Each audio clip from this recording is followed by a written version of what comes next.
Karnataka news beet follow ಮಾಡಿ, subscribe ಮಾಡಿ. ಇನ್ನು ಉತ್ತರ ಕನ್ನಡದ ಭಟ್ಕಳದಲ್ಲಿ ಧ್ವಂಸ ಆಗಿರುವಂತಹ ಒಂದು ಪ್ರಕರಣಕ್ಕೆ ಸಂಬಂಧಪಟ್ಟಂತೆ ಈಗ ಒಂದು ಪ್ರತಿಭಟನೆಯ ಸ್ವರೂಪ ಪಡ್ಕೊಳ್ತಾ ಇದೆ. ಇದು ಉತ್ತರ ಕನ್ನಡದ ಭಟ್ಕಳದಲ್ಲಿ ಮುರಿನಕಟ್ಟಿಯ ಧ್ವಂಸ ಪ್ರಕರಣಕ್ಕೆ ಸಂಬಂಧಪಟ್ಟಂತೆ ಬಿಜೆಪಿಯ ನೇತೃತ್ವದಲ್ಲಿ ಬೃಹತ್ ಪ್ರತಿಭಟನಾ ಮೆರವಣಿಗೆ. ಈ ಪ್ರತಿಭಟನೆಯಲ್ಲಿ ವಿಪಕ್ಷ ನಾಯಕ ಆರ್ ಅಶೋಕ್ ಭಾಗಿಯಾಗಿದ್ದಾರೆ. ಪ್ರತಿಭಟನೆಯಲ್ಲಿ ಸಾವಿರಾರು ಹಿಂದೂ ಕಾರ್ಯಕರ್ತರು ಕೂಡ ಭಾಗಿಯಾಗಿದ್ದಾರೆ. ಪ್ರಮುಖವಾಗಿ ಅಲ್ಲಿನ ಧಾರ್ಮಿಕ ಭಾವನೆಗಳಿಗೆ ಧಕ್ಕೆ ಬಂತು ಅನ್ನೋದು ವಿಚಾರ ಇತ್ತು. ಅಂದ್ರೆ ಇತ್ತೀಚೆಗಷ್ಟೇ ನಾವೇನು ನೋಡಿದ್ವಿ, ಮುರಿನಕಟ್ಟಿಯ ಧ್ವಂಸ ಮಾಡಿ ತನ್ನ ವಿಕೃತ ಮನೋಭಾವವನ್ನು ತೋರಿಸುವಂತ ಕೆಲಸ ಆಗಿತ್ತು.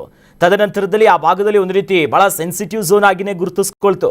ಇದೀಗ ಕೂಡಲೇ ಈ ಮುರಿನಕಟ್ಟಿಯನ್ನ ಮರು ನಿರ್ಮಾಣ ಮಾಡಬೇಕು, ಧ್ವಂಸ ಕೃತ್ಯ ಯಾರ್ಯಾರು ಮಾಡಿದ್ದಾರೆ ಅವ್ರ ಮೇಲೆ ಸರಿಯಾದಂಥ ಕಾನೂನು ಕ್ರಮವನ್ನ ನೀವು ತೆಗೆದುಕೊಳ್ಳಬೇಕು, ಹಿಂದೂಗಳ ಮೇಲೆ ಹಾಕಿರುವಂಥ ಕೇಸ್ ಏನಿದೆ ಈ ಪ್ರಕರಣವನ್ನು ವಾಪಸ್ ಪಡಿಲೇಬೇಕು. ಕಾಂಗ್ರೆಸ್ ಸರ್ಕಾರಕ್ಕೆ ಹಿಂದೂ ಮುಖಂಡರು ಈಗ ಆಗ್ರಹ ಮಾಡ್ತಿದ್ದಾರೆ. ಕಾಂಗ್ರೆಸ್ ಸರ್ಕಾರದ ವಿರುದ್ಧ ವಿಪಕ್ಷ ನಾಯಕ ಆರ್ ಅಶೋಕ್ ಆ ಪ್ರತಿಭಟನಾ ರ್ಯಾಲಿಯಲ್ಲಿ ಭಾಗಿಯಾಗಿದ್ರು. ಯಾಕಂತಂದ್ರೆ ಯಾವಾಗ ಅವತ್ತು ರಾತ್ರಿ ಈ ಮುರಿನಕಟ್ಟಿಯನ್ನ ಧ್ವಂಸ ಮಾಡೋ ಕೆಲಸ ಆಯ್ತು, ಒಂದಿಷ್ಟು ಕೋಮು ಸೌಹಾರ್ದತೆನೇ ಹಾಳಾಗ್ಬಿಡುತ್ತಾ, ಏನಾಗ್ಬಿಡುತ್ತೆ ಅನ್ನೋ ಮಟ್ಟಿಗೆ. ಯಾಕಂತಂದ್ರೆ ಭಟ್ಕಳದಲ್ಲಿ ಈ ಹಿಂದೆ ಅನೇಕ ಪ್ರಕರಣಗಳಿಗೆ ನಾವೆಲ್ಲರೂ ಕೂಡ ಸಾಕ್ಷಿ ಆಗಿದ್ವಿ. ಬಟ್ ಈಗ ಈ ಕಟ್ಟೆ ನಮಗೆ ಬಹಳ ಪಾರಂಪರಿಕವಾಗಿದೆ, ಇದನ್ನು ಯಾರು ಧ್ವಂಸ ಮಾಡಿದ್ದಾರೆ ಅವ್ರ ಮೇಲೆ ಕ್ರಮ ಆಗಬೇಕು ಅಂತ ಮೊನ್ನೆನೇ ಬಹಳ ದೊಡ್ಡ ಮಟ್ಟದ ಬಿಗುವಿನ ವಾತಾವರಣ ನಿರ್ಮಾಣ ಆಗಿತ್ತು. ತಕ್ಷಣವೇ ಅಲರ್ಟ್ ಆದಂತ ಪೊಲೀಸರು ಇಮಿಡಿಯೇಟ್ ಆಗಿ ಪರಿಸ್ಥಿತಿಯನ್ನ ನಿಭಾಯಿಸೋದಕ್ಕೆ ಕೆಲವರನ್ನ ಅರೆಸ್ಟ್ ಮಾಡಿದ್ರು, ವಶಪಡಿಸಿದ್ರು, ಪರಿಸ್ಥಿತಿಯನ್ನ ತಿಳಿಗೊಳಿಸಿದ್ರು. ಬಟ್ ಈಗ ಯಾವ ಹಿಂದೂ ಕಾರ್ಯಕರ್ತರ ಮೇಲೆ, ಹಿಂದೂ ಸಮಾಜದವರ ಮೇಲೆ ಕೇಸ್ ಹಾಕಿದ್ದೀರಿ, ಆ ಕೇಸ್ಗಳನ್ನ ನೀವು ವಾಪಸ್ ಪಡ್ಕೊಳ್ಳೇಬೇಕು. ಇಲ್ಲಂತಂದ್ರೆ ನಾವು ಸುಮ್ಮನೆ ಇರೋದಿಲ್ಲ.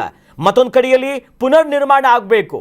ಯಾವ ಕಟ್ಟೆಯನ್ನ ನೀವು ಧ್ವಂಸ ಮಾಡಿದ್ದೀರಿ ಅದನ್ನ ವಾಪಸ್ ಸರಿ ಮಾಡುವಂತ ಕೆಲಸ ಆಗಲೇಬೇಕು ಅಂತ ವಿಪಕ್ಷ ನಾಯಕ ಆರ್ ಅಶೋಕ್ ಆ ಪ್ರತಿಭಟನೆಯಲ್ಲಿ ರಾಜ್ಯ ಸರ್ಕಾರದ ವಿರುದ್ಧ ಕಿಡಿಕಾರಿದ್ದಾರೆ.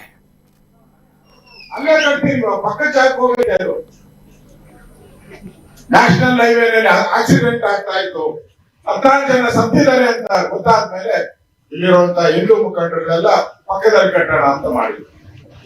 ಆದ್ರೆ ನೀವೇನಾದ್ರೂ ಕುತಂತ್ರ ಮಾಡಿದ್ರೆ ಮತ್ತೆ ಅಲ್ಲೇ ವಾಪಸ್ ಕಟ್ಟುವಂತ ಪರಿಸ್ಥಿತಿ ನಿರ್ಮಾಣ ಆಗ್ತದೆ.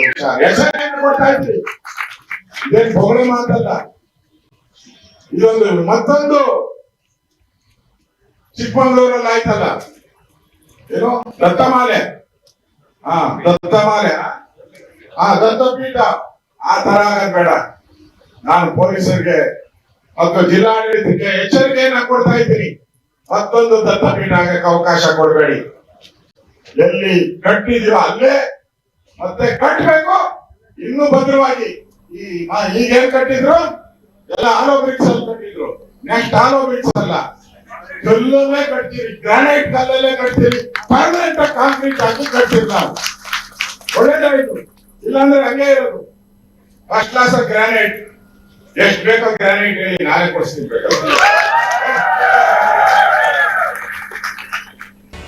ಕರ್ನಾಟಕ ನ್ಯೂಸ್ ಬೀಟ್ ಫಾಲೋ ಮಾಡಿ, ಸಬ್ಸ್ಕ್ರೈಬ್ ಮಾಡಿ.